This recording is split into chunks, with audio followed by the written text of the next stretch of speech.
Sparta's last roar. The sun rose red over the rocky mountains of Greece, as if the very blood of the gods were dripping from the sky.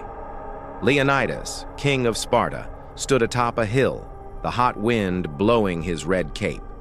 His eyes, weathered by years of war, gazed at the horizon. There, in the distance, a cloud of dust rose, heralding the arrival of the Persian army of Xerxes, the self-proclaimed King of Kings. It was the year 480 BC, and the fate of Greece hung in the balance. Leonidas was not just a king, he was a symbol.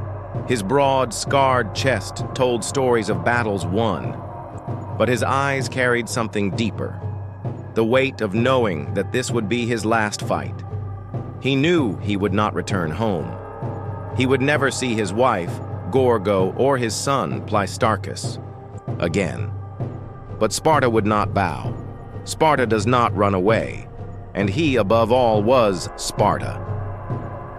Beside him, his 300 hand-picked warriors prepared themselves at the pass of Thermopylae, the hot gate. They were men of iron, forged from childhood in the agog, the brutal Spartan training.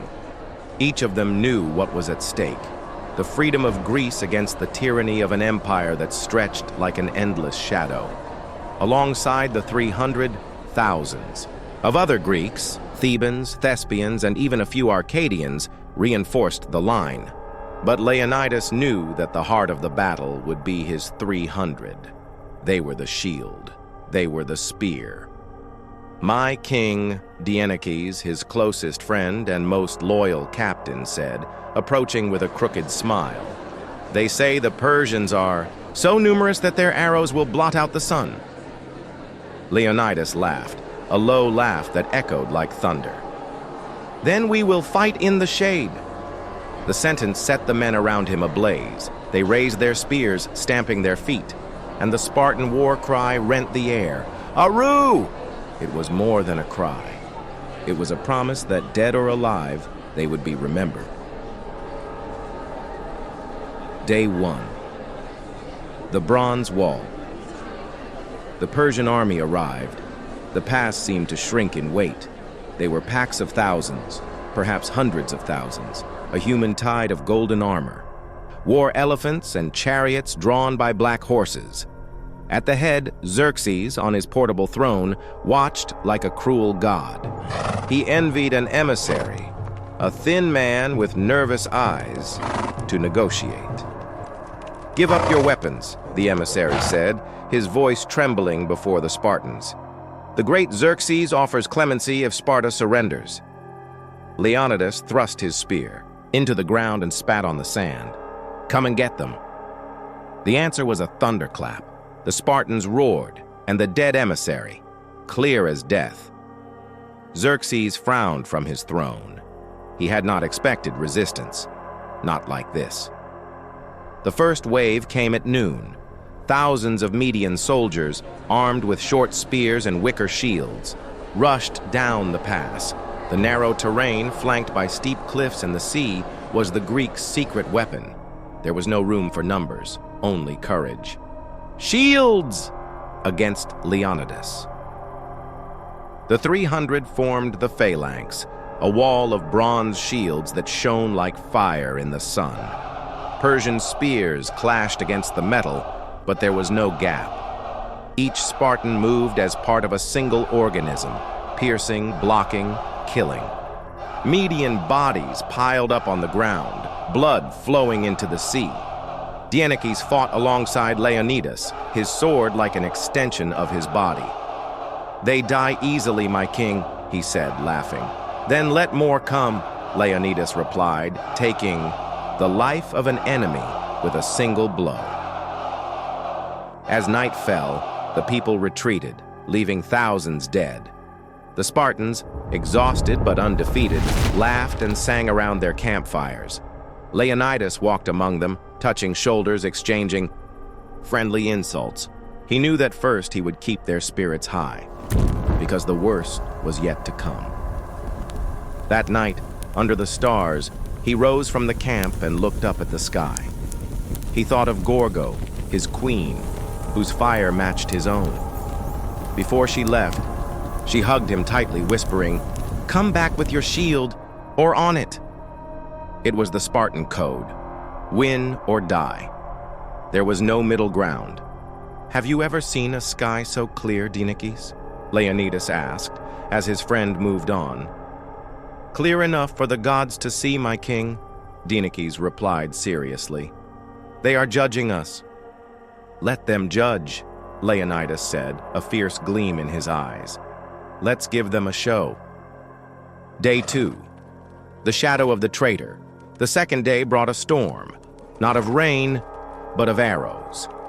Xerxes envied his archers, the immortals, an elite of his army. The arrows fell like hail, but the Spartans raised their shields, forming an impenetrable turtle. Some arrows found flesh, but the wounded fought on, shouting insults at the people. "They shoot like children." Stelios, a young Spartan with golden hair, crooned as he pulled an arrow from his shoulder. "Then let us teach them to fight like men," replied Leonidas, leading the charge. The phalanx advanced, crushing the immortals. The people, accustomed to simple victories, hesitated before the Spartan fury. Leonidas was a force of nature, his spear breaking bones, his sword cutting flesh. He did not fight for glory. He fought for his men, for his home, for a future he knew he would not see. But that night, the shadow of treachery fell over Thermopylae. A Greek named Ephialtes, a deformed and embittered shepherd, moved from the Persian camp. For gold, he revealed to Xerxes a secret way through the mountains, a goat trail that led around the pass. When the news reached Leonidas through a Thespian corridor, his face fell. "We are outflanked," he told his captains, gathered around. "A campfire. Tomorrow they will come from behind." The Greek allies, Thebans, Arcadians, began to murmur. Some spoke of retreat. Leonidas silenced them with a look.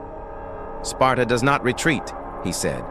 "But you, free men of Greece, have a choice: flee and live, or stay and fight. But know that if you stay, there will be no tomorrow."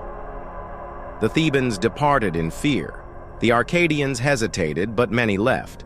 Only the Thespians, led by Demophilus, chose to stay.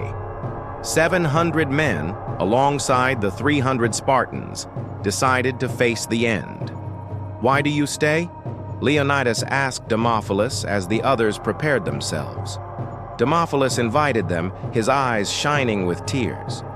"Because if Sparta falls, Greece falls, and I would rather die a man than live a slave." Leonidas opened his shoulder. "Then we will die together, brother. The last day, eternal glory." By dawn on the third day, the pass was silent.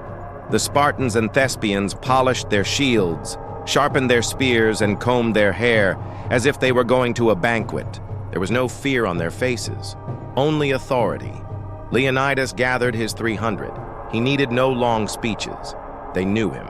He knew them. "Today, we do not fight for Sparta," he said, his voice as steady as rock. "We fight for Greece, for our children, for our wives, for a world where men are free. If the gods turn our blood away, so be it. But by Zeus, we will take so many people with us that Hades himself will tremble." The men roared, clashing their shields. "Aru! Aru!" When the people charged from both sides of the gorge, the Greeks were ready. The phalanx held the line for hours, bodies falling, blood enchanting the earth. Leonidas fought at the front, his red cloak now torn and stained. Dienekes stood beside him, laughing even as he bled. Stelios, the golden youth, sang war hymns, his voice echoing off the cliffs. But the numbers were overwhelming. One by one, the Thespians fell. Demophilus died with a smile, his spear embedded in an immortal. The 300 held out, but the siege tightened. "My king," Dienekes said, blocking a Persian sword. "Is it time?" Leonidas looked at his men, now fewer than 100, surrounded by a sea of enemies. He saw the fire in their eyes, the refusal to surrender, and he made his decision. "To the center!" he roared. "We will take Xerxes with us!" The Spartans broke through the Persian line, advancing straight into the heart of the enemy army. It was madness. It was glory. They cut through like lions, killing bags, hundreds. Leonidas was unstoppable, his sword an extension of his rage. He knew Xerxes was supporting him from his throne. He wanted the Persian king to feel fear. But then came a rain of arrows, thousands of them, covering the sky as Leonidas had predicted. The Spartans raised their shields, but there was no stopping them all. Stelios fell, laughing as he hugged the earth. Others followed one by one. Leonidas, wounded, fell to his knees beside Leonidas. "My king, it was a good fight." Leonidas held his friend, his eyes brimming with tears. "Better, brother." Leonidas died with a smile, and Leonidas was left alone, surrounded by bodies. He drove his spear into the ground, and the Persian horde stood. The arrows came, piercing his chest, his arms, his legs. But he did not fall, not right away. "Gorgos," he whispered, seeing his queen's face one last time. "Sparta will live." As the last arrow struck, Leonidas fell, his body shielding Leonidas's. The gorge fell silent. The people, exhausted and astonished, hesitated before continuing. Even in death, Leonidas made them fear. The legacy, the news of the fall of Thermopylae spread like wildfire through Greece, but instead of despair, it brought fury. In Sparta, Gorgo pulled out her husband's broken shield and rallied to his people. "He died for us. Now let us fight." For him! In the weeks that followed, the Greek city-states rallied. At Salamis and Plataea, the Persians were defeated, their invasion crushed. The sacrifice of the 300 was not in vain. They seized the time. They lit a flame. Centuries later, poets would sing their names. Historians would write their facades. But for those who fought alongside Leonidas, the memory was simpler, that of a king who laughed in the face of death, who loved his land above all else, who turned 300 men into a legend. And in Hades, Leonidas and his warriors toasted, their laughter echoing into eternity. Because for a Spartan, there was no greater honor than to die a free man.